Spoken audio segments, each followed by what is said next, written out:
What is going on, everybody? Welcome back to episode 33 of Meet the Critters. Well, it's not welcome back. This is the first 33rd episode, so I guess that doesn't really work.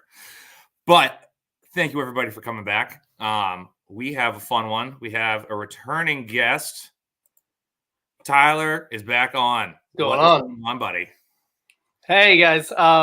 Second time on, so I'm going to try to catch Joe for most appearances here shortly. You're gonna have to put in some work, buddy. What's he up to? Oh God, I don't even know. It could be double digits. All right. Well, yeah. I got some work to do then. All right. Well, it's more my fault than anything. Joe was my easy button. Like when I started doing podcasts, I was on the Renegade Butcher podcast all the time with Josh because it was just like, hey, can you come on the podcast tonight? Yeah, all right, that's fine. So Joe is my easy button where I'll usually just be like, hey, buddy, what are you doing? You got Joe's text today. Right. Because to be full transparent, this was a very last minute go together just because I had some scheduling complications and Tyler is the freaking man and jumped on the grenade to come on tonight. Yeah, I appreciate it. And I must admit, we were actually out. So we took the kids. We had a Santa Claus showing this morning. So we were out and about. I get home and I see a message from you. I literally looked at my wife. I'm like, he wants me on the show tonight. She's like, really? I'm like, I bet. And here we are. But I'm always good on short notice. So can't say I'm prepared, but I'm here. Hey, I'm doing the show and I'm usually not prepared. So here we are. So you have had a exciting couple weeks. Yeah, to say the least. Like most of us in this lifestyle. So what's been going on? Yeah, well, we've been dealing with a bunch of crud here. The whole family was sick. Kind of dating back to Thanksgiving already. My daughter picked up a bunch of crud, and then my wife got it. Then my son got it, and I knew my time was coming. So I was dealing with that the past week. In the mix of all of that, we had a bunch of cold weather. We had a bunch of rain, and we had 2 litters of piglets. So our first litter was 8. Our second was 5. She ended up rolling up on 2. 2. So we ended up with 11, and in the meantime, 1 disappeared there. So we're still sitting at 10. Still a pretty good number, but it's been a wild one. Yeah, it's always fun. We were talking about it a little bit before the show of just like the mental preparedness of watching your house get sick, especially like when you have little kids. Like my kids are 4 and 1.5. Yours are just under that. Yep. And it's like we were saying, you can track the progression because I'm the person who gets sick at the end of this line of the house getting sick. So I'm like, I have a week to figure everything out. And it's like, this sucks.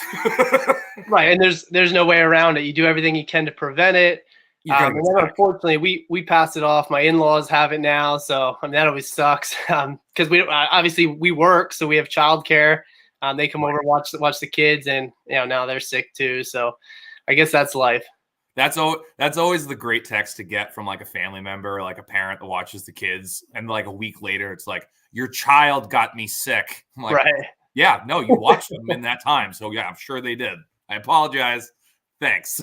Yeah, you never feel good about it, but I guess again, it's part of it. But no, so you're down to 10, but that's still a solid number, especially for your first farrowing. Like, yeah. So it's actually our second. She had some in April, early. I can't remember what I did yesterday, let alone exactly a couple months back. But yeah, I think it was the beginning of April. And they're the ones that we're actually going to process here at the end of the year. We actually lost a decent amount of them. Just I wasn't prepared for that at all. It was first time doing it here. Right. But yeah, 10 now. I mean, we're definitely happy with it. The big thing for us, it got cold as soon as we get it. And it's always a timing thing for us. We had our lambs, a couple times, and we get an ice storm or we get cold weather right away. Same thing with the piglets. And then the big thing was the rain, because obviously cold they can take. Although let me backtrack a little bit. I was freaking out the first night. I love you told me a little bit before and then before the show, and I still love it. I'm excited again. Yeah, I mean, it's just because we have these pigs and they're out in the middle of the woods. She farrows in the middle of the woods. And I actually got a comment on one of my videos. The guy called me Mr. Genius. You have 115 days knowing that she's going to farrow and you didn't have a shelter built. I tried to play nice guy. Obviously, I commented back. I have 2 shelters. Pigs are going to go where they're going to go. Yeah. And she farrowed out in the woods. I probably could have confined her a little better, but hey, it is what it is. Exactly. And that's the thing with pigs. Like, they will go where they're going to go. It sucks. If you're trying to farrow in a large paddock, I can almost guarantee you they're going to go to the farthest end of the paddock. In the thickest part. It's probably about 1/3 of an acre, and a lot of it is wooded, and you could tell she was starting to nest and stuff out there. So you knew it was coming. It wasn't going to really try to mess with that. But then that first night, it actually was pretty mild when she had them, and it dropped down into the low 20s. So I was freaking out. I'm looking on the internet because, again, still learning a lot of this stuff, and I'm seeing stuff like pigs have to be at like 75 degrees under a heat lamp. I'm like, what is this? Then I'm out there. I'm like trying to throw a blanket down. She's getting aggressive, trying to charge. You told me that. You're like, you're gonna throw a blanket down. I'm like, so I get close. And I'm like, maybe within 5-10 yards, and she charges at me. I'm like, well, the hell with you. You're gonna deal with it, right? And she made it. I mean, 2 nights. It was down, like I said, low 20s. So that was definitely a huge relief for us. Right. And then, then we get rain, and, so we slapped the shelter together, sheet of plywood, a couple 2x4s, again, having limited daylight. I'm still working during the day. So, literally have like 15-20 minutes of daylight. Right. So threw something up just to keep them dry for the first rain. It worked. And then, like I told you kind of earlier, I went over the next afternoon, and there's a sheet of plywood laying flat on the ground. I'm like, oh shit. And the sow's under there. She has all the piglets under there, and thank God she was under there because, those piglets would have been crushed. But she's laying there, not a care in the world, and everything was good. So it's been eventful. Yeah, listen, if it wasn't exciting and fun, we wouldn't do it. Yeah. Like, if it was just boring and like, all right, this is what we do, and it's fine, we wouldn't do it. Yep. Yeah, no, I got real lucky with my sow because she farrowed in, it was either April or May, I forget now. But that was our first farrowing. And I was just a nervous wreck for like a week and a half before it because I had already had the timing wrong. So I'm like, I have no idea when she's popping. Like, this is ridiculous. Well, if I can remember the last time I was on, I was already talking about this. So my timing was all off. I mean, when was that? A month ago? Actually, probably 2 months ago. 2 months ago. Shows my we talked about this. Yeah. But I have like in my front paddocks, which is kind of, it's my sacrificial zone, but it's also where it's all right. It's winter. I know they're going to be up here. Or if they're farrowing, I know I can pull them up to the front paddock and push everyone else out back, and they'll be fine. And I have 2 just massive shelters in there made out of like 6x6s. And as soon as I could see her like out starting to nest, just hay bale after hay bale. Yep. I was just throwing bales in just to be like, here, you want to go here. Yep. I'm also super lucky that my sow is the way she is, and she's just a baby. Yeah. So it was like the whole process I was right there for almost all of it. And even after the fact, like, she didn't care. She was like, yeah, take them. Fine. Whatever. So you actually saw the birth then? You caught the birth? I caught a couple. That's awesome. Yeah, I was really hoping to. Cool. I was definitely hoping to. Again, just being gone, the timing, the window wasn't there. I'm still questioning when they were actually, if it was the Sunday night or if it was in the morning. I'm not sure. Yeah, that's Rachel saying. Rachel Brown, question. Have you thought about trying to plant turnips, radishes for fodder when it comes to root up? Yes, I have. It's all in a plan that's just not executed yet. Just I need a minute to get it going. We're building a couple more paddocks so that I can move animals around because the paddock that they're in now, like my feeders and my sow in, it needs a break. It's had constant pigs for a couple years and it's rough. Yeah, they'll turn a paddock into cement too over time. Well, mud pit first, and then it'll be Yeah. cement when you get dry ground. That is an interesting concept. Planting turnips or daikon. Well, I know. it's super smart. Yeah, it is. The winter paddock that the piglets are in now, I plan on, once they're out, I'm going to plant that whole thing pumpkins. Yeah. And we'll save a bunch for over the winter feeding and stuff like that. But then also like leave a bunch of the runty ones and all the vines and everything. So when I put piglets back in there next winter, they can tear all that up and turn Yep. everything over again. Yeah, I definitely want to do the pumpkin thing. I think I got that idea actually from you, from maybe one of your videos. But I definitely want to, plant a patch of pumpkins next year because obviously that's easy feed. You It's get a super easy. ton of volume, and then obviously the dewormer thing seems like a no brainer for sure. Yeah. Canadian Farmstead. Mine ate turnip tops, but didn't care for the root. Yeah, I was curious about that. If they Yeah. actually go for it. It's crazy how picky pigs are. Yeah. Like everyone's just like, oh, you eat like a pig. It's like I have seen my pigs turn up their nose literally at Yeah. like mine won't eat red bell peppers, Yep. won't eat any citrus. That's interesting because I have no like when we have like oranges and even orange peel, they'll devour that stuff. Yeah, they won't touch them for me. And what's the other thing? Onions. Won't Yeah. touch No, onions. onions, yeah. Onions, even potatoes, not really. Actually, Yeah. I think I read that potatoes aren't even supposed to be fed to pigs. Yeah. One thing that does that they do really like. My dad had a ton of sweet potato vines this past year, and Oh he was yeah. bringing them over, and they were cleaning those things up, and those you get a ton of volume out of that as well. Oh, So for that's always sure. an idea. Yeah. Because the other thing that I do now is my neighbor has a massive pile of wood chips just because all the tree services deliver wood chips to him. And I'll just go over with the tractor and just take 20 trips back and forth. And I've got like my tractor bucket's like 7 feet wide.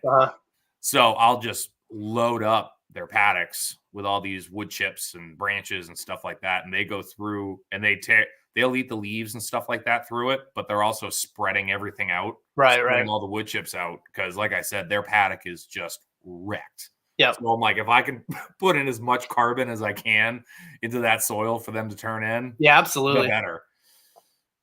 That's one thing people I think underestimate too what a pig can do for you. Just aside from obviously pork, I actually had my old garden, kind of where they're at now. It was just too far from the house to actually sustain it as a garden. But they obviously leaving the fence there. They destroyed it, which okay, whatever. I got to clean that up. But now what they did at those beds, the soil, it's immaculate. It's literally black gold. So I'm actually trying to go in there and scoop out little by little. I don't want to go too deep because there was a ton of poison ivy in there. I don't want to pick up that root, but the stuff on the surface that I was using and that they tilled up, it's awesome. Yeah. Well, that was my biggest thing about putting the piglets in the winter paddock. Well, it wasn't the biggest thing. I knew it was going to make my life 1,000 times easier.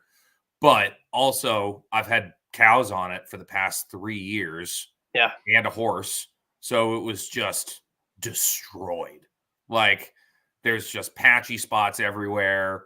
Giant, like where the hay ring was from over the winter, all that hay stacked up there. Just all these random spots that were uneven. And I'm like, oh, the pigs are going to come in here. And next year, it's going to be insane what that's going to look like. So I'm like, perfect. Let's put these things to work. Yep.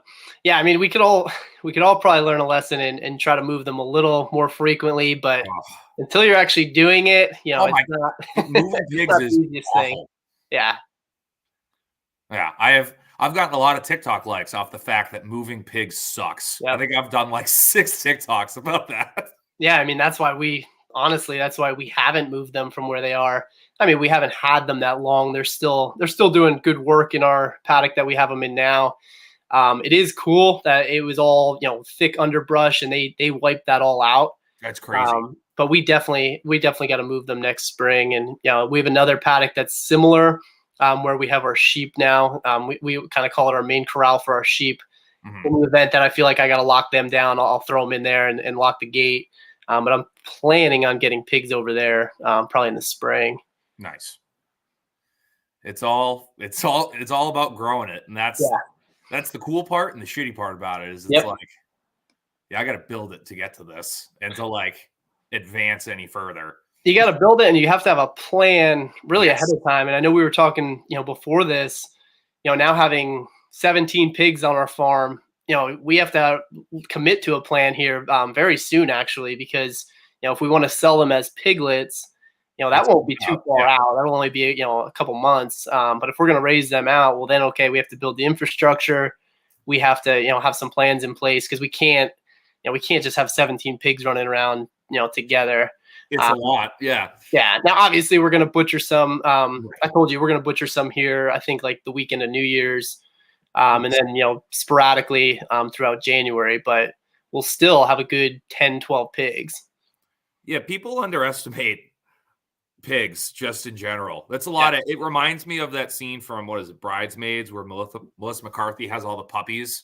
And she's just like, I might have overestimated the amount of energy that I'm dealing with. And it's not always bad. Like my piglets, they're very well socialized. Like they're not scared of me at all. Yeah. So it's when I walk into their paddock, I can't see my boots because it's just 10. They're probably, I think I said on another podcast, they were about 100 pounds. They're not 100 pounds, but they're a good 80 pounds right now, just running around. And it's like, this is a lot. Yeah, no bricks, and they'll wipe you out too. Oh, and it's my feeders are at the point where I said they're going in day after Christmas, but it's like they're at the age and the size where it's the biggest one in there right now is probably like 275, 280 hang. Yeah. And they're not as well socialized, but they're fine. Like I don't have to worry about them, but they're just destroying everything. Like they're just at that age where it's like their paddock's destroyed. It's cold and they're growing like crazy. And they're just like, oh, cool. Let's destroy everything. Right. Waters, all of it. So I'm very ready for them to go. Yeah. We have our chicken coop in there, and that all the wire around that was ripped apart. I mean, they forget it. Yep. And then even water dishes, like stuff like that. I gotta upgrade and get some galvanized stuff, because they step in those plastic ones, they break the bottoms out, and they're definitely they're tough ones. Well, this will jump back to the first time we had you on with our winter prep episode. Yes. All of my preps have basically failed. My gravity water darn broke. I've already bought new hose. I've already bought more hose already. It won't be the last time. Yeah, I brag about a ram pump, and well, that freaking thing, that's not working already. And then so I basically am running the bucket system for water. Yeah. Having to flip the dish, rinse it out, run back to the spring, get more water. It's 6-7 buckets a day. Yeah. Yeah. Because right now I'm running 3 nipple waters out of the 55-gallon drums and 100-gallon trough for the horse. Yeah. So making sure all those work. The feeders have learned how to pull the pipes out if they're out of water. Yep. Or if the nipples freeze. If the nipples are frozen, they can't get water. They'll just tear it out. So all of a sudden there's 40 gallons of water just on the ground, and it's 15 degrees, because that's where we're at now. Like nights are getting down to the low teens. Yeah, I can imagine it's getting brutal up there. And it's like, this sucks. Yeah. I literally today, the brand new 100-foot of hose I bought, like they wind them so tight. So it, like, if it's not warm out, it takes forever for that pre-done coil. Yep. So I couldn't roll it up the right way. It wasn't going through I drilled a 3 or a 4-inch elbow on the door jamb, and I'll pull the hose through to drain everything out. And it works really well. If the hose looks like a spring, so that was frozen. I had to replace gaskets in the barrel water to get that going. And I spent about 40 minutes walking up and down my brand new hose I just bought with a blowtorch, with the hydrant on, just trying to work. You'd watch it start to move down the hose as you go, and I'm like, what the hell? Yeah, this is pretty much, I call it survival season. You do what you got to do to get through. Yeah, it's funny, your point about ripping the hose out, how they're smart enough to do that. where I have a 55-gallon drum that I was pumping water to. I just had a ball valve fitting on the end. I dry fit it. It was PVC, dry fit it with a hose adapter. Yeah. And same thing. When they didn't have water, they found out they could rip it right out. Right. And I left it like that, because when I'm over there, rather than turn the valve and wait for the hose, it takes forever. So I would just yank the valve out and just fill my bucket and then easily fill up their dish. But yeah, they figured that one out. Yeah. Well, look who it is. Joe Blakesley. Coming for you, Joe. Coming for you. He's coming for the title. I explained to him that your regularity on the show is, one, because you're a good friend, and two, because you're my easy button that I can call on most days, and you'll go, yeah, all right, I'll come on. Yeah, pigs. They are the only saving grace about the cold weather is now there's no mud. It's just everything's solid. So I can actually walk through the paddocks again. Yeah, we're not to that point yet here in Pennsylvania. No, it's still muddy as can be, and I think I told you before, we're expecting a ton of rain tonight into actually Monday, 2 inches of rain. So it is going to be a slop fest. Oh no, that might mean we're getting snow next week. That's gonna suck. Yeah, it translates for snow, right? Yeah, all the fun in the world. But yeah, so, and we were talking a little bit before, your content slowed down a bit, but it's part of this life, figuring it all out and being able to get stuff out. Yeah, Joe said, don't get me started on pigs. It's funny. Before I just seeing Joe here, my father-in-law, and Joe knows this, my father-in-law actually has a cabin close to where Joe's at in New York. And he actually shot a bear recently. So I was actually thinking I should have called him up and seen if he would have done it. But I know he was really busy with his shop and, trying to get all those deer he was processing in. Oh, yeah. Joe, put down in the comments, have you done a bear? I forget if we've had this conversation. I feel like I heard him say that he didn't, but I could be wrong. I think dropped 4 of them this week. Nice. Perfect. Yeah, bears suck, but they're good. I don't know. I think I'm lined up to do 50 next year. I'm working with a guide next year who does who they're going to be doing. They run bear dogs and stuff like that. And he's like, yeah, we're hoping to take out about 50. I was like, oh God, that's a big number. It's a paycheck and a half. Yeah. It's a paycheck and a half for sure. But I'm like, yeah. Well, we had one lurking around here for a while, and I haven't seen them recently. So obviously it's getting to that point of year too, where you're not going to see as much of them. But he was into our garbage. He was into our ducks. Well, you guys have a huge population down there, right? I'd say it's decent. I don't know about huge. You don't see them too much, although over the last, I'd say, year or so, we definitely see them more regularly. I actually had one on my porch last year, and I want to say it's the same one because he seems too comfortable. He's too comfortable. Yeah, it's New Jersey that has the massive population. Yeah. Yeah. So what else is going on? Yeah, but back to your content question or comment, whatever it was. I don't even know anymore. Yeah, it's been really tough. It's frustrating at times because I told you before, I was putting out a video once or twice or probably every other day, I should say. Right now it's not happening for me due to limited daylight. Still working this time of year. I work crazy hours, so being able to do that, it's just a lot more difficult. Holiday season, so forth. Yeah. So how long have you been doing content? We're pretty close to I think I started in July, middle of July. Yeah, because I started in April. Yeah. So yeah, but that's the evolution of it. We were talking about that before. It's when you first start doing it, it's so cool to be able to go on YouTube. Even for me, I would go watch my own videos because I'm like, my shit's on YouTube. That's crazy. And everything becomes content. Yep. Everything you do all of a sudden is I can film this and I can get views and stuff like that. And then once it all sets in of oh no, you have to do this. This isn't a like race. This is a marathon. Like if you're going to keep going with this, it needs to be like regular. So if you're setting yourself up for 3 videos a week, if you want to keep that going, you're putting out 3 videos a week for Yeah. the foreseeable future. And that's like all of a sudden, once you're into it, it's like, oh, you can't do that. Like I'm at a video a week now on YouTube.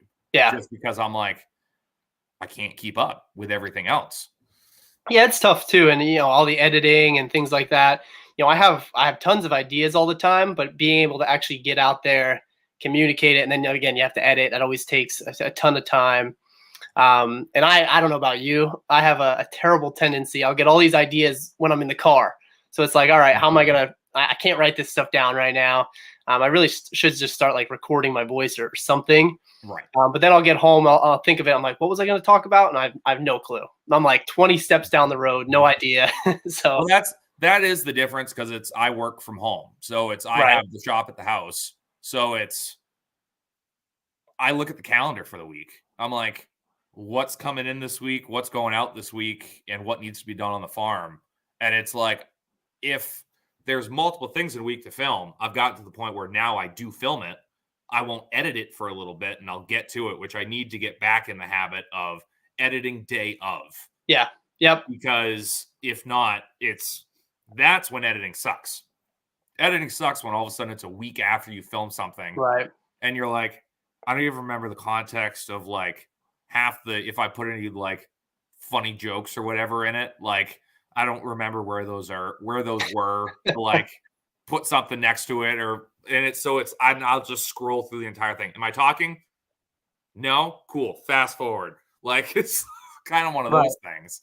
So it's tough. Like finding the time to do it all is interesting.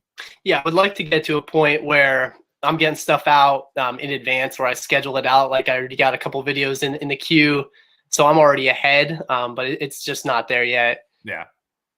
Rachel Brown's advice is, so don't super edit like Kyle. Yeah, well, I do, Rachel. Sorry. And I see your question there. When am I going on TSP? I don't know if I'm ready for that yet. Kyle did a good job there. Yeah, it was fun. It was a super, I don't know. It was a super fun conversation. So yeah. Well, Jack has that way of just. Oh yeah. He knows a little bit about it. Well, a lot of bit about everything. Yeah, I just saw, I think it was a TikTok he just put up. He broke down a chuck roll today. Yeah. And everything looked fantastic. And it was, yeah. But you should definitely try and get on TSP. It's pretty great. Maybe eventually. We'll see how it goes. Joe's going on too, I see. Yeah. But no, are you as on TikTok as I am? Like probably not. You seem to really be liking the TikTok thing. So my wife was actually doing it, and basically what we were doing, I was putting the shorts up, and then she would just basically put the same thing up. Right. And I actually just finally downloaded it and logged in, and I'm like, this doesn't make sense to me. It's completely different. It is insanity. It's literal insanity. I don't like I was telling someone the other day, I'm mad about how well I'm doing on TikTok. Yeah. Like just whatever dark humor I have and the fact that I do like enjoy editing. I'm like, oh yeah, I got this. I don't know. It's weird. Yeah. Well, there's something about a guy with knives that has a little bit of humor. I don't know. Yeah, exactly. But I've been looking at my content because it's like on the weekends I have my kids. So it's because my wife works in the southern part of the state. It's easier for her to just stay down there. So I'll have the kids all weekend. So I'm not putting out much butchering or farming content. Right. But it's all of the heavily edited, like random stuff. I think it was on the last podcast I was talking to someone about it, where if you go on TikTok, if you understand like trades at all, or any job really, they have that vein of where it's like, yeah, 1% of people that work this job are going to get this, and everyone else can kind of get it. Like they're around it enough where it's like, that's kind of funny. Like I understand that a little bit. There isn't that for butchers. I haven't seen it. So I'm like, all right, here's my niche. Let's try and figure this out. I don't know. I like how you're incorporating in like movie clips and stuff like Yeah. that. I always get a kick out of this stuff. Well, that's what it is it's like I'll go through it and I'll go, how can I make this how how can I take this random movie clip and or TV show clip and make it like make sense in a butchering or farming platform. And I think that's what makes it funnier because it's Yeah. like that has nothing to do with any of that, but in context, it has everything to do with it. Yeah. Yeah, it's definitely TikTok's an interesting world. So I gotta do more work on there and kind of figure that out. I was telling you before the shorts thing for me. I enjoy putting them up because they're easy. It Yeah. only takes me a couple minutes. I can run out. So when I'm pinched for time, just throw something up. I don't know what goes on, how that algorithm works. I have no idea because there'll be days where I'll throw something up and I'm like, oh, this sucks, and I'll get 5,000 views on it. Right. Then the next day I'll throw something up that I actually put time and effort into, and literally I'll get 15 views. It'll be shown to 20 people. I'm like, It's I don't get it. I don't heartbreaking. absolutely heartbreaking. See, I don't understand YouTube Shorts at all because I don't watch YouTube Shorts. Like, Yeah. so I don't even know like what's on there. Like, is it more like short video content or is it like the memes and stuff like that or like random shit you'll see on TikTok? I'd say it's very similar to TikTok. I would Okay. say from what I'm seeing of TikTok. Again, I don't have a whole lot of experience Right. there yet. It will. I notice like I'm not. I would never go out and watch shorts, but now that I'm doing it, I Right. will go look at them. I'll see what other people are up to. And it's going to, if you find yourself watching one from a certain channel, you're going to be littered with that guy's shorts. Okay. So it picks up on that stuff. So one that for whatever reason, one that keeps coming up on mine is Wrangler Star. Obviously, he has a huge channel, Right. but that just keeps popping up, and then it's stuff that's very similar. So you got a lot of like survival stuff, you got a lot of guns, things like that. Right. But I don't know. So it definitely picks up. So I'm curious from the other side, how do my shorts appear, in what context with with what other channels? With everything else. Because Yeah. that's what I've thought about is like, or that's what people have been telling me. It's like, yeah, just pull the watermark off your TikTok, like off my TikToks and just put them on YouTube. Yeah, I mean, we throw them up with the shorts watermark on. I don't care. Yeah. But I'm like, is it gonna I just need to do it. Like that's the thing of it. It's like if it doesn't work, it doesn't work. Like if I do it for a week and I don't see a noticeable difference, I'll know. Like that's the thing with the algorithm. It's like Yeah. either it works or it doesn't. And I mean, I'm still trying to grow my YouTube. I'm upset it's not growing as much as TikTok. But again, I'm putting more time on the TikTok right now. Yeah. Like just because the long form stuff takes a long time. Yeah, it takes a long time. And honestly, I sometimes I think people they just don't have the attention span. Right. Well, there's a lot of stuff in your videos, especially when you're breaking down an animal. Like, I mean, now I'll sit there. Last night I watched your lamb video. I sat there from start to finish. well, I But appreciate a lot of people, if you're not going to do that, if you're not looking to cut up a lamb, correct, you're not going to click on it. yeah. Like, So how many people are, really doing that? And that's with a lot of my stuff. I'll talk about my plans for a pasture. Well, if somebody's really not creating their own pasture next spring or whatever it is, they're probably not going to watch unless I'm like extremely exciting. And I don't have that personality on YouTube, at least yet, I guess. I'm not gonna get on there and dance in front of the camera and do all this crazy stuff. dude, it sucks so bad. I hate the people that do like that.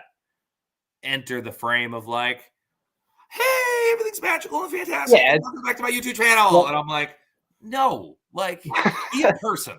Yeah. Like, I get it. I get it that there are some waterheads on here that are like, yeah, this guy's so excited. I want to watch what he's doing. And Yep. I'm like, you're not for me. You're not. Like, I'm coming in and I have started now trying to like, because I'll just make stupid jokes that I'm not trying to. That's just how my face works now. Like, I have no filter because I shoot animals in the face for a living and just live out here in the middle of nowhere. So now I've gotten to the point where if I remember where it is in the edit, I'll try and get like a clip of something or like just a laugh track of something right after it to try and like break it up. Because that is the big thing about it that I don't do that I hear a bunch of people talk about is everyone's attention span is nothing. Correct. So you need to change camera angles, or you need to bump to something else, or bump to this, bump to that. Like, and I film solo, one camera, so I'm not bumping around to a bunch of stuff kind of thing. But those little tiny things like restart people. It's like their timers all of a sudden restarted, where it's like, oh, it's a break of what I was just watching, even though I'm still watching it kind of thing. Yeah. No, and I think there's a fine line too with comfort. Sometimes it is easier. It's easier to just get in front of the camera and walk and talk, and never break that frame. But over time, I think you become more comfortable, switching things out. And my big thing with that would be kind of forgetting what I was even talking about, when I move over to a new frame or whatever it is. So again, that's all comfort. I've my first couple of videos I threw out, I was probably like a robot. I'm like, all right, guys, today we're going to talk about sheep. And then now I feel like I at least have more of my personality. And you crack some jokes here and there, but it's the people that go way over the top and like nonstop. You don't even learn anything from their videos. Those are the ones that I'm not going to be. A million views. Yeah, of course. But I swear I'm not going to be that. I don't know. I've made that promise to myself. Like, I'm not going to be that guy. Like, that was the biggest thing when everyone met me when I met everyone at SRF. They're all like, "Oh, you're just that person." Like, yeah, you're real. You're real. That's you. I'm like, yep. Yeah. Yep. I was like, honestly, that's the clean version of me. That's the cleanest version I could possibly be. Yeah. I don't know what Rachel's saying down there. What's Rachel saying? If you guys knew how I am in real life, I got you. I'm the that procrastinates and throws hands up and yells, "Yeah, yeah." Well, no, listen, I am that person to an extent too, but it's in a very condescending way. Like when I was managing the butcher shops and stuff like that I worked at, they always used to say I was the best boss and the worst manager. Like, just because I was a dick, but I was also fun about it. I'd walk up to people and I would go, all right, pick a number between 1 and 10. Or I'd look at two people and I'd go, both of you pick a number between 1 and 10. Whoever's closest, we'll see. And they'd go, all right, they pick their numbers. I go, awesome, you both got to go over and cry about chicken wings. Have a great day. Like, just so I've always been that person. And I have watched and listen. I do listen to my podcast back sometimes if it's a good one. And I'm like, I want to hear that. And I'm like, oh, okay, that does translate still. Like, I still have it. Yeah, I was going to ask you that if you ever listen to your own show, because I feel like that is probably the best way to improve, right? I mean, in the beginning, I definitely listened to every podcast I did. Yeah. And if it's usually if there's more than one person on it, I'll re-listen to it just in case I missed something. Or I took a little too much medication before I got onto the show and I forget kind of what we talked about, then yes, I will re-listen to it. Videos now, I don't watch any of my own videos anymore. Yeah. None of them. I used to watch everyone. My wife was like, are you all right? Like, why are you watching yourself do what you just did this morning? I was like, I need to see if it's okay. She's like, you edited it. You know it's okay. Yeah, I'll usually, so when I play it back, like when I'm editing, I'll kind of watch through it a little. My wife ends up watching it anyway, so I end up watching myself, and I'm like, yeah, here I am just wasting my time. But I always like to see her reaction. She kind of keeps me true to this. It was actually today, I was out there throwing bedding in for the pigs, and I come in and she's like, well, that would have been good if you threw a video up. What were you doing? You were rushing around, you were throwing. I'm like, yeah, I didn't even take my camera. And she's like, well, what are you doing? Well, why are you doing this? So she holds me to it sometimes. That's good. My wife is like, what are you doing? Like the exact opposite end of the spectrum of just like, same question, different. What are you doing? She's super supportive, and I love her so much, and she puts up with it.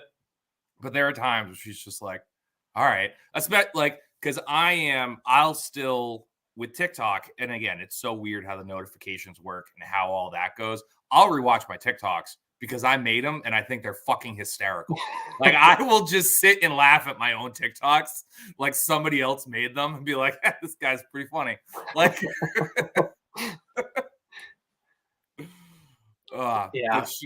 she'll all of a sudden I'll pick up my phone and I'll think something went viral. Like I'll all of a sudden have over 100 notifications or something on my TikTok. And I'm like, oh shit, what happened? And it's my wife who logged on for the first time in like a week and a half and just went through and liked every single one of my TikToks and commented. Like, thank you. I appreciate it. But it's like, oh shit, something happened. I'm like, Yep. no, Yep. yeah. Yeah, you got to play that game a little bit too, though. Yeah. My wife's always the first one to like my shorts or any videos that we put up, and then I get like 3 more likes. It is an interesting thing, and I don't know. It's one of I'm sure there's been a dozen studies on whatever this is, but it's like, oh, I'm getting people who are enjoying my stuff. Even that little I've heard probably Joe Rogan talk about this, all the algorithms and stuff like that. I'm just like, it hits you in a place where it's like, oh shit, someone liked that, or someone like took the time to comment on it or whatever, and it's like, all right, yeah, I'm gonna keep doing this. Yeah, no, it is cool, and I actually can see where where it becomes dangerous for some people, like an addiction. It's fun, to think that, geez, what do we have, like 700 some YouTube subscribers? To think that many people. How many do you have now? I think we're like 760. Hey, I can check right now. That's awesome. 764. Nice. Yeah, so I mean, like 520. Yeah, but to think that many people, and a lot of our audiences are probably a little different, but that many people tuning in and following along is pretty cool. When I started it, I'm just like, all right, we'll see what happens here. And my goal was, I'm going to run it to the end of the year.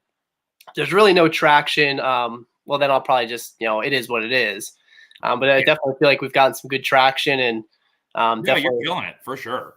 Go ahead. Sorry. No, I heard a comedian talk about it one time where it's just like talking about content and everything. And it's like, okay, you have 760 subscribers. Someone could go, oh, it's not that much. Have 760 people stand in front of you. Yeah. Yep. That's a ton of people. So it's interesting to figure all out. I always just, whenever I talk to people about it now, especially like people in the real world, they're like, so what are you doing on there? It's like, it's such a weird world to enter that I don't even know how to explain it to you. Well, and I know, and this is so I deal with this. If I were to let the guys at work know that I'm doing this, first of all, they don't know? No, they don't know. That's the thing. So I would have probably another 100 subscribers right off the top. I'd also be called an asshole for the next 3 weeks about, oh, you're filming videos, look at you, it would be pick fun of me, but I'd also gain from it. So I'm kind of on the fence, like, which way do I go? Oh, absolutely.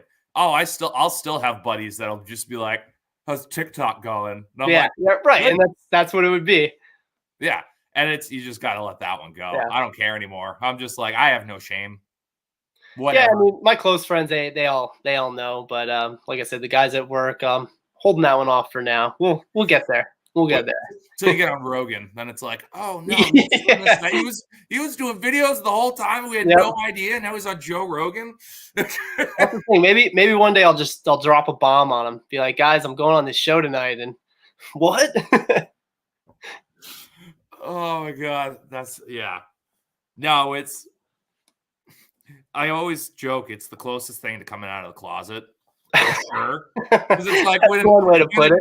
When a close friend, like, all of a sudden it's like, you're doing TikTok and YouTube? It's like, yeah. I don't know. That's just me though. Like there is like some weird bit of shame of doing it, of just like, yeah, I am. But I love it. Like, yeah, it has been some of the most exciting and fun times I've had in this era of like figuring it all out, getting videos out, helping people. Like, I have so many people private message me now of just like, hey, what do you do with this? Hey, what do you do with that? I'm like, again, I'm no expert, but this is what I would do. Cool. Right. Thanks. I appreciate it. Yeah, no, it's awesome. That's cool. For you, I mean, especially with the business, that obviously is going to be really helpful. I'm sure you've drummed up a bunch of business by doing it already. And then just being able to help people kind of in that same area. Yeah, a little bit.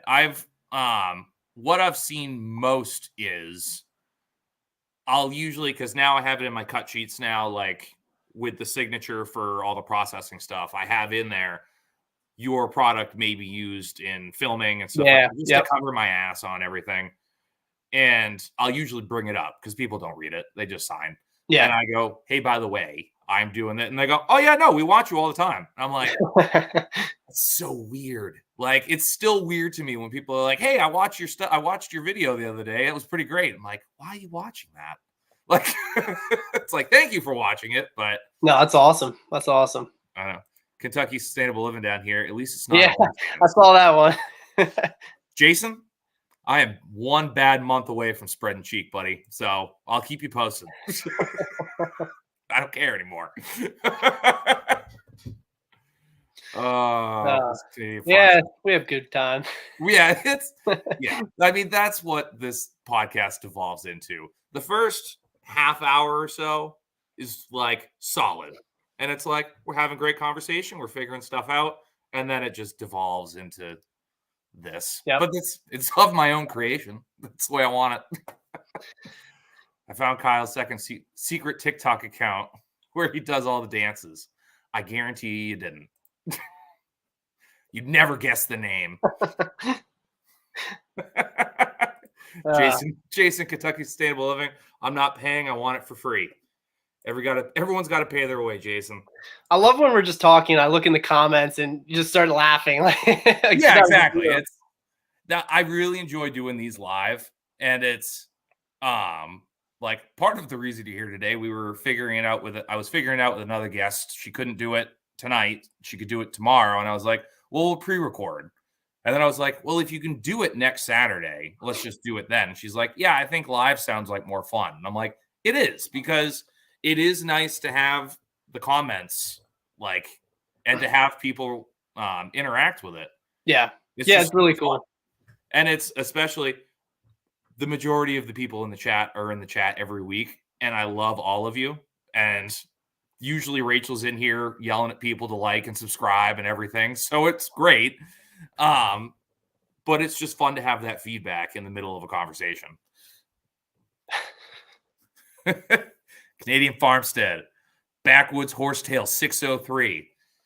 I guess it wasn't that tricky, I guess. So go subscribe to me on TikTok for that one.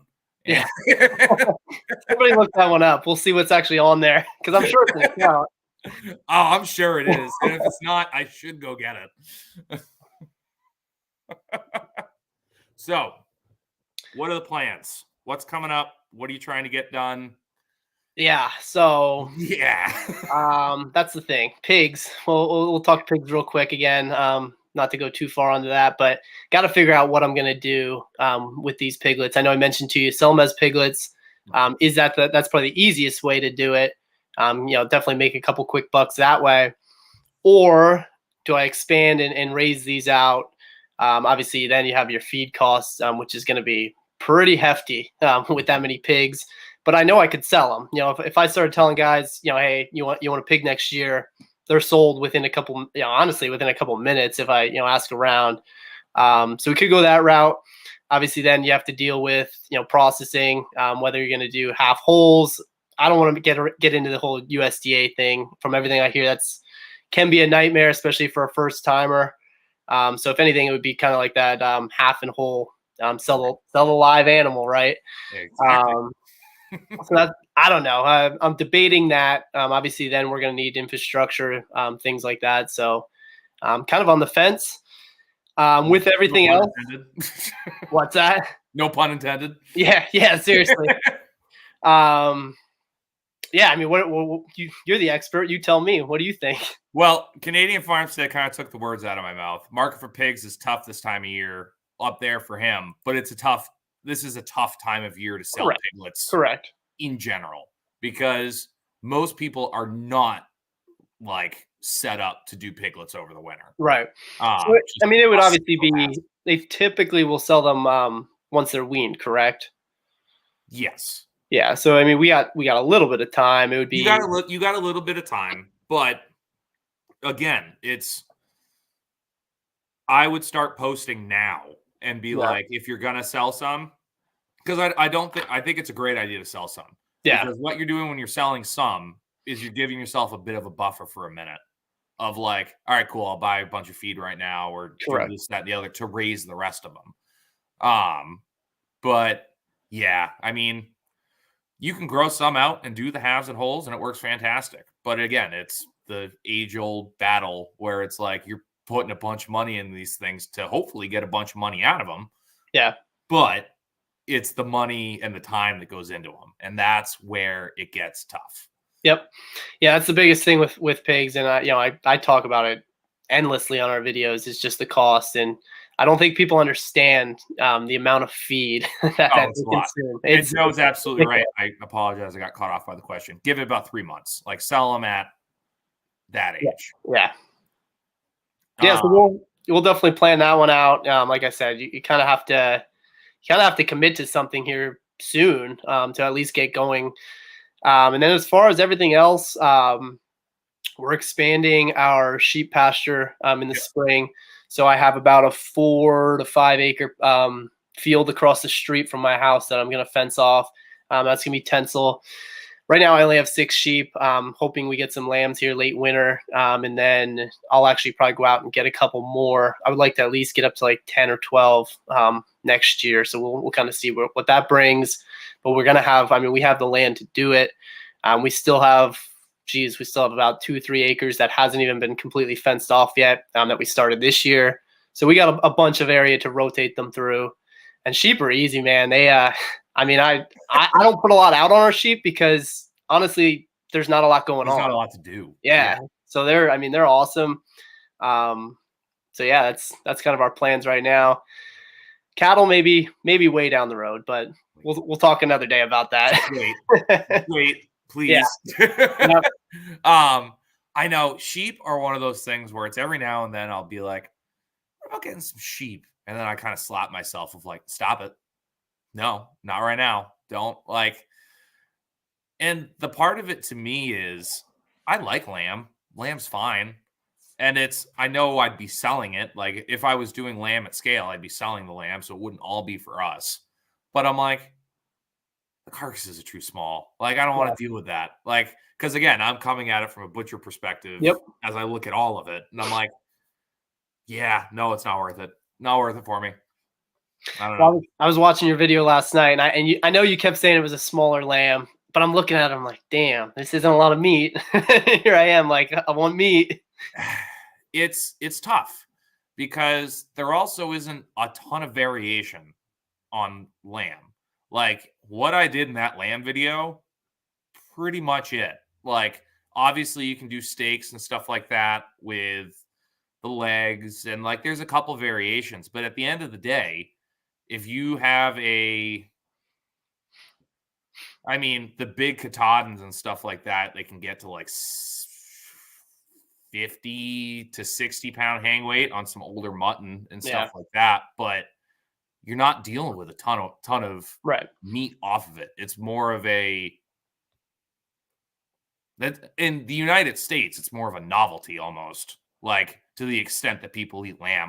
I forget. I think it's like the average American eats maybe a pound of lamb a year or something along those lines, where it's like beef is in like the hundreds. Oh, most people you talk to, they don't even, they've never had lamb. No, they'll usually give you like I don't really like lamb. They'll give you that face. Or you really eat that? Yeah.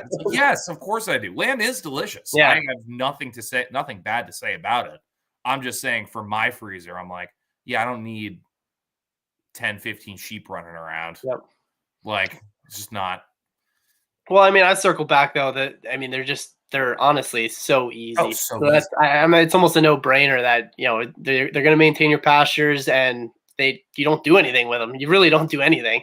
And they don't even drink a lot of water. So this time of year where, everything freezes up, I don't even fill their water trough that often because, as long as it's clean, it's good.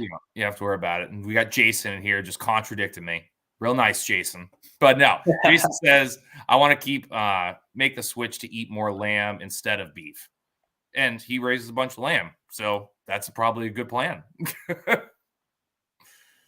Well, we're coming up on the hour here. So where can everyone find you? Yes. So YouTube, as I talked about, that is our main one, Evergreen Farm 19. We're also on Instagram, same handle, as well as TikTok. I'm going to take Kyle's advice and get on TikTok a little more here. We'll see what we can do. But that's where you can find us now. And again, Kyle, thanks for having me on. Dude, absolutely, man. And you can follow me once again if you're on the channel. If you're watching this, if you're watching on Tyler's stream, you can probably click over and you'll have all of my notifications down in the description there. But it is at Backwoods Butcher 603 on YouTube, Instagram, TikTok. I keep each week I go, I am going to do my best to get better at Instagram. And every day I click into it of like, okay, we're going to do something. And I go, nope, not going to do it. Like, I don't know what it is. Just the barrier to entry to Instagram for me is like so high. I don't, that's another one I don't really understand, but I've been on it. So I throw everything on there. Don't seem to get a whole lot of traction, but I get no traction. We'll continue to plug away. Yeah. I'm doing the same thing with, like I said, for the YouTube shorts on Instagram. Like if depending on the video, like I'm not putting like the template ones on there, but I'll put the ones of me like cutting stuff up and everything. And some of them will get amazing views, and then others will get nothing. Like I had a video that got like 5,000 views on TikTok that got like 12 on Instagram. Yeah. Yep, that same mystery, right? What am I doing? Like, why are we even continuing this? So I'm still going to try. And then next week when I give plugs, I'm going to go, well, it's an uphill climb. But Tyler, I really appreciate you coming on again on such short notice. So, but yeah, we will have you on again. I want to hear more about those pigs coming up. Yeah, we'll be sure to give you updates for sure. We'll be in the chat, and I never plug this. I also have a Telegram chat. So if you're on Telegram, it is the Critter Crew in Telegram. So jump in there. And it gets wild in there. Things do get wild, but they're so tame. Again, like you came later. Joe came at the very end of the insanity that was that chat. Between my chat, the Lots Project chat, and the Renegade Butcher chat, it was a minefield. It was so crazy. And it was usually just me, Brian, and Josh being aggressively mean to each other and everyone else picking a side. And it was super fun. But now it has gotten much more topical, which is great. Yeah, now it's you and Brian going at each other. Yeah, pretty much. But it has gotten much more topical, and we all have some good conversations, and it's a good spot for if you have anything butchering or farming related. It's nice to be able to have a spot to go, hey, I've never seen this. What is this? And more than likely someone in there will have an answer or can point you in the direction of someone with an answer. So head on over to Telegram if you got it, the Critter Crew. So, well, all right, brother. Let's go ahead and end this, and we will see everybody next time.